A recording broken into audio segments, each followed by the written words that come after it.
Let's suppose that you were able every night to dream any dream you wanted to dream. And that you could, for example, have the power within one night to dream 75 years of time, or any length of time you wanted to have.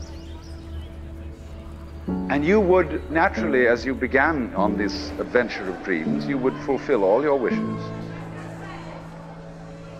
You would have every kind of pleasure. And after several nights of 75 years of total pleasure each, you would say, well, that was pretty great. But now let's have a surprise.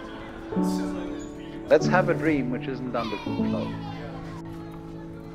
Well, something is going to happen to me that I don't know what it's going to be. And you would dig that and come out of that and say, wow, that was a close shave, wasn't it? And then you would get more and more adventurous, and you would make further and further out gambles as to what you would dream.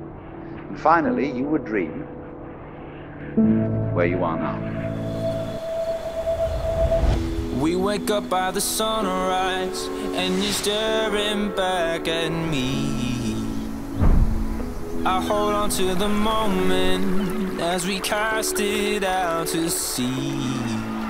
And the lights come on, the lights come on, reflecting off your skin. So burning stars are all we are, ignited from within. It's your heart and soul, it's your flesh and bones. Don't you